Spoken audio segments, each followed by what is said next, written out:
everybody. Welcome to Tech Talk Tonight. Yay! This is episode number 42, The Meaning of Life. And I'm here with Gavin Rehkemper, my inevitable co-host. Hey, look, we're looking at Facebook right now and not us. I'm the inevitable. You always say inevitable. Like that's my thing now. There's no way that I can't get out of this. That's the thing. Co-host relationship with this red, pink, and bald man. Yes, it's our thing now. You're inevitable. That's fine. If we say it enough times, people will believe it. That's all we have to do. At least I am not green. It's not easy being green. That is an amazing accent you have there. Kermit the Frog, not accent. What do they call it? Imitation. Voice. Voice, as it were. Yes. Should I go into voice acting? I don't know, but we haven't been on for a while. We've had Halloween, we've had All Saints Day, All Souls Day. Our Halloween episode is actually one of our most watched episodes, I think, because we were in costume, or at least I was. You were Quasimodo last year, as I remember. And this year, what were you?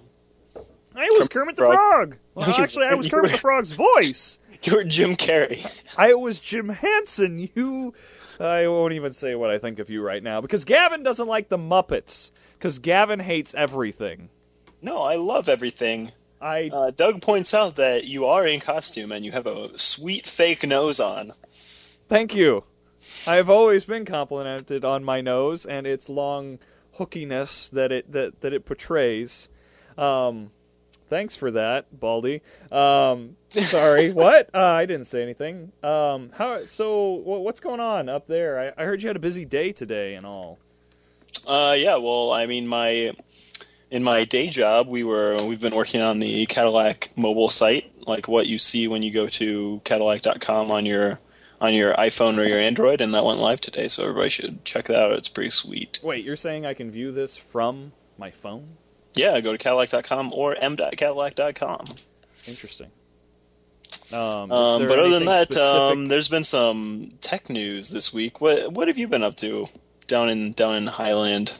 I've been updating the studio a little bit. There's actually some more room down here, so kind of cool if people come do the podcast right here, because I got like 2 guest seats sitting right here that have never been used, with more cameras, and yeah, it doesn't all work yet, so don't worry about that. Anyway, I'm drinking a beer and burping it. Okay, so one of the cool things, and this is just kind of an FYI out there to all computer hardware people stuff. Notice this computer right here. It's blank right now. Now, when we first started, when I Skyped Gavin before the show, that computer was still going. However, being the genius that I am, when I took apart the studio to redo all the wiring and stuff, I noticed that the fan on the processor was actually really loud. So I was going to see if So you turned it off. Well, no. I turned it off, and I took the computer apart, and I took the CPU and the heatsink fan off. And you didn't put it on back, right? Yes and no. It was more the fact that I didn't put new... The name's escaping me right now. Heatsink lube. Yes, lube. No. Sink lube. Oh my god, what the heck's that called? Thermal gel. Thermal paste. There we go. I didn't put new thermal paste on. I had this happen to me once before, but now, since I didn't do that and use the same crap that was on there already when I put the processor and heatsink back on, it overheats and turns off after about 10 minutes. Yeah, well, you should do something about that. Yeah, to get it back out of there now with all the cablings and stuff, yeah, it's going to be a lot of fun. That's like an hour job just to get it out of there and then replace the damn thing and put it back on. So fun times there. Otherwise, doing some house renovations upstairs. That stuff's going well. I was out on my roof again for this Halloween shooting laser pointers at kids and Nerf darts, and that was a lot of fun as well. You shoot laser pointers at kids? That's dangerous. It's not that dangerous. It's not a very powerful laser. They like it. I'm pretty sure. It was fun times. What does your wife do? she actually gives them candy and, looks sweet and innocent, and I'm the one up there making noise and drilling power tools and have a sawzall without a blade in it and, howl at the moon and, fun stuff like that. Normal stuff people do on Halloween when standing on their roofs. Like, oh wait, doesn't everybody do that? No, Katie and I we went to a Halloween party, watched the Cardinals win. That was exciting. And we dressed up as the American Gothic. I heard. Old people. Although I didn't have a pitchfork. Yeah, that kind of sets the whole mood for that type of setup. Yeah, well, we'll do it in the future, and we'll have a pitchfork next time. So you own a pitchfork? No. Maybe I should put it on my wedding registry. There you go. Ooh, Katie, let's do that. So completely off topic again from tech, but what's actually happening out there in the world as far as real technology news, Gavin? What is going on in the world? Well, I mean, a big news yesterday that everyone was talking about, I was talking to Doug about it as well, is the fact that Macromedia, Adobe, as it were, is not creating Flash anymore. Wait, I don't think that's completely true. Well, they're just not going to further, continue to develop it. They're no longer going to continue to develop mobile Flash, is how I read it. Oh, really? But I believe this pretty much puts the nails in the coffin to, more or less discontinue the whole thing. Dude, yeah, no one's ever going to use Flash ever again. This is the end. This is the beginning of the end. If they're not going to do the mobile side, which more and more, there's more and more devices that are mobile going out there on the internet. It's kind of like, I was thinking of this metaphor because I more or less have to explain this to my teacher, that the class that we're taking that we're learning Flash in is basically non-relevant anymore in life. And the fact that, it's kind of like people who still use IE6 and defend it. Yeah, for sure. Or it's an incomplete web experience. Or using an old programming language, or using anything. Old versions of Microsoft Office. There's no reason to do it anymore.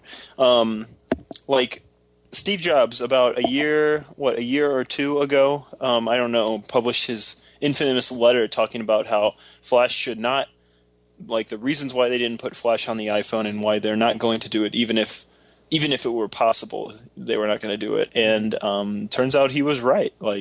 I think he was a little bit too early, ahead of his time. I don't think this could have happened. I don't think this could have happened until now, right? Because right now the intersection of HTML5 and CSS3, as well as all these web technologies, including advanced jQuery and right. JavaScript has really the support of the web community for JavaScript has really improved. So I don't think this could have happened before now. But at this point in time, going forward, Flash, especially on phones, is not really necessary. So, is it all going to be HTML5, or do you think it's more jQuery and all that stuff? I mean, it's all the combined package, right? Because any smartphone nowadays all has JavaScript as well. It's not like we're in the old BlackBerry days that some of the BlackBerries don't have JavaScript or stuff like that. So it's all the same, and it's all a web experience, and it's going to be great and fun and really cool. Okay. But now here's the big question for us here at Tech Talk Tonight. How are they going to do live streaming? What's going to do live streaming? Because right now, we're using Flash.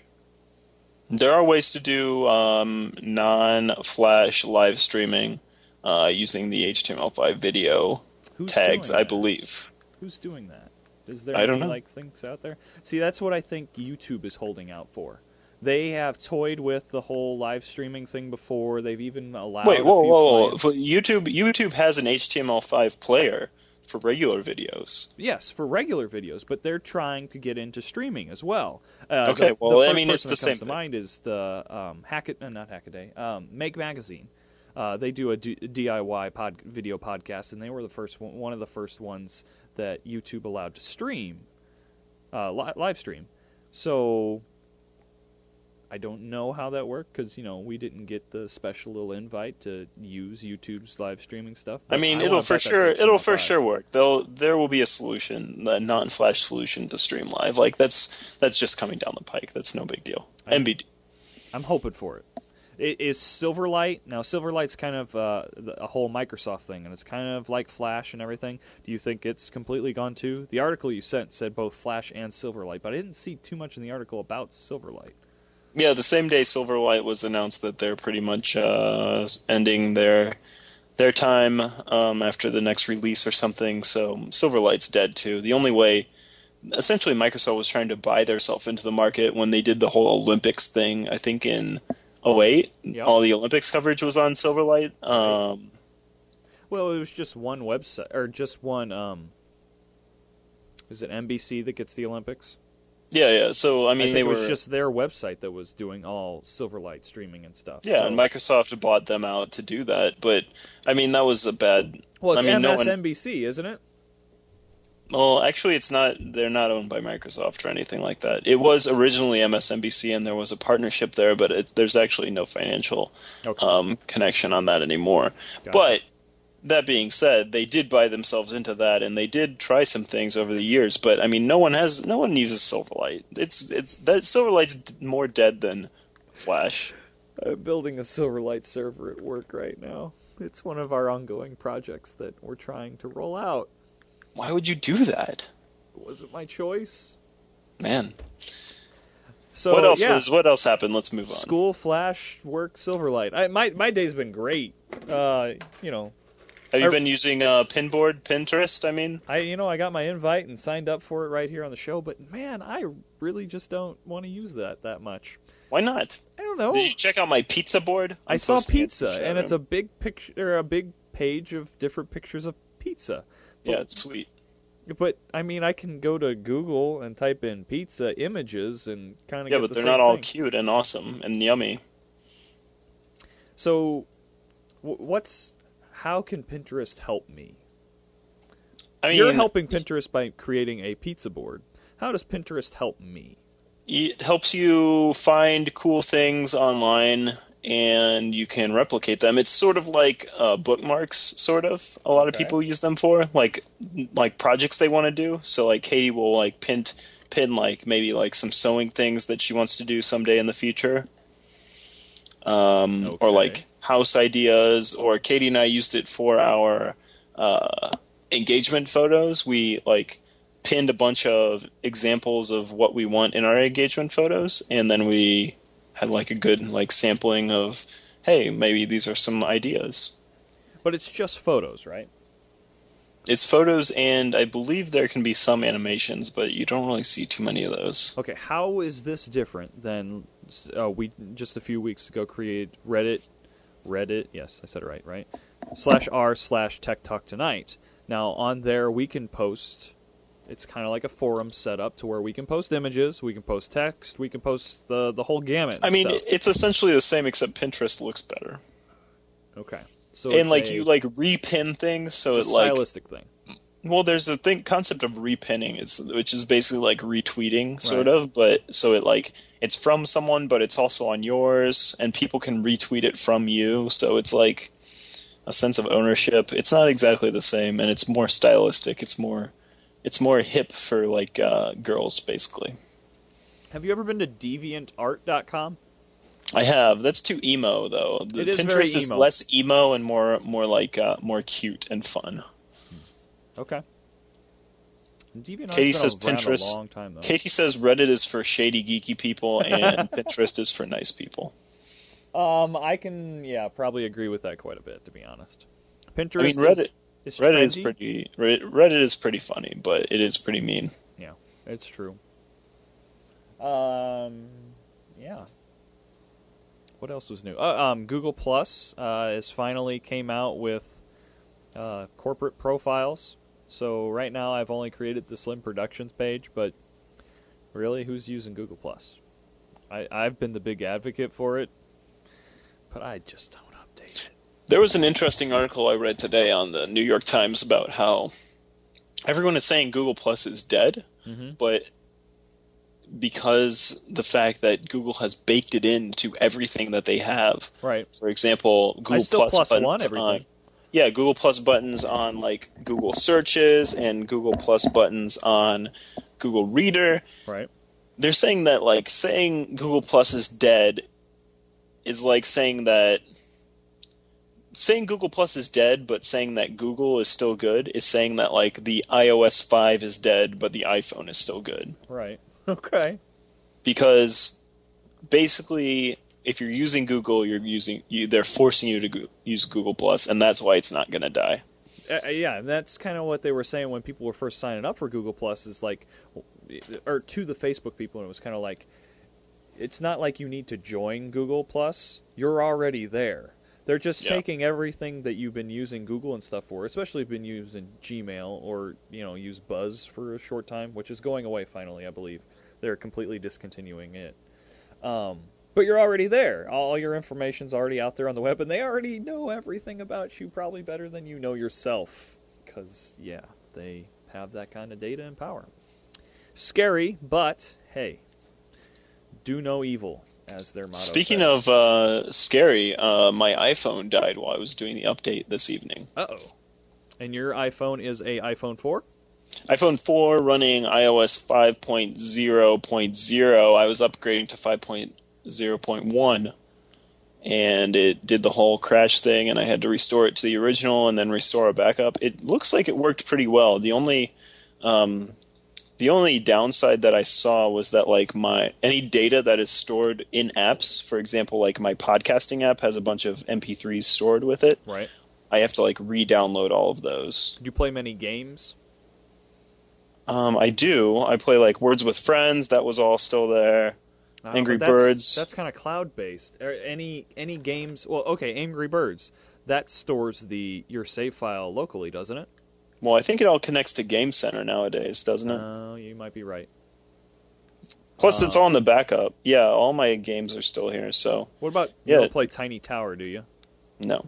That's one thing I noticed, that my game got like reverted to a much older state when I did a backup once. Anyway, that's what I was kind of thinking of. You were saying like your podcast information and stuff was saved. I was thinking like the games and stuff, if you lost any saved games, which kind of sucks, if you really far in Words with Friends. Game data was saved, and so was like the actual podcast information was saved there, like what I've listened to and what I haven't, but the actual files weren't. Okay. Which is probably because I'm guessing iTunes doesn't back up those actual MP3s, because that would take way too long. So, I mean, that makes sense. Okay. But overall, Apple did a pretty good job with that. I'm happy, even though I didn't like that it failed in the first place. And I don't know if I'll do the update because it failed the first time. What do I do? I think you convert to Android. I'm thinking about that because did you hear this week that there's a new cell phone provider out there? There's a new cell phone provider, like just out of the blue? You haven't heard about this? I have not. Nothing. No. What is this? Ma Bell isn't like a complete monopoly anymore? Hold on. So, Republic Wireless is planning to offer $19 quote-unquote unlimited service for Android using their what they call a hybrid method. Basically, they bake their phones in so that whenever you're on Wi-Fi, the calls will go over Wi-Fi. Whenever you're on Wi-Fi, the text will go over Wi-Fi, and obviously the data will go over Wi-Fi. So they're basically expecting that if you're on Wi-Fi a decent amount of the day, then they don't actually have to pay for the cell service. So that's how they can get it cheaper. Okay.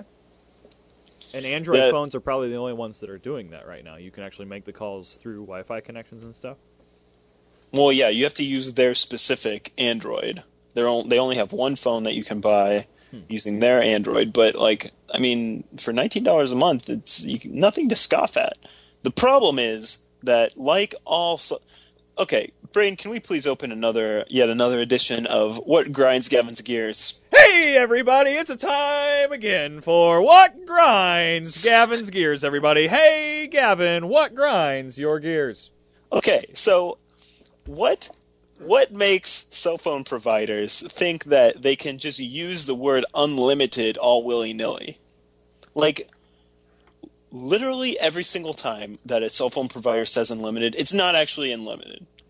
It's like saying, oh yeah, I'm going to light this candle for infinity, but actually infinity means 1 year. Wait. Is anybody weirded out to the fact that you just held up a lidded candle out of nowhere? Like, okay, continue on. What's grinding Gavin Gears? Here we go. So on Verizon, unlimited means 5 gigabytes of data. On T-Mobile, it means like 3 gigabytes of data. And now Republic Wireless is getting this huge press conference saying unlimited Android plan, $19. But then if you read the fine print, it means that on non-Wi-Fi connections, you get 550 minutes, 150 texts, and 300 megabytes of data. Now tell me if you don't go. I go through. I mean, I'm not a huge texter, but my brother certainly goes through 150 texts in like 2 hours. Wow. And I probably go through 300 megabytes of data in like a few days. So if I'm not on Wi-Fi like the entire day, I'm going to be screwed. Especially when you visit m.cadillac.com, because it's slow. All I'm saying is that slow. Just to sum up this segment, Yeah. basically, wireless providers think they can say unlimited, and the stupid consumers will just assume that, will not look at their little fine print, and we consumers, we ain't stupid, is what I'm saying. That's all. You just about had a spit take there. I'm sorry. Doug suggests that we find some grease for your gears and that you somehow get through this. We're here for you. If we need an intervention, we'll do that. Yeah. So what do you think of this? Will you switch to Republic Wireless? $20. I mean, honestly, you're probably on Wi-Fi most of the day, right, Braden? You're a tech savvy guy. You've got Wi-Fi at your house, at your job, in your car. I don't use Wi-Fi on my phone.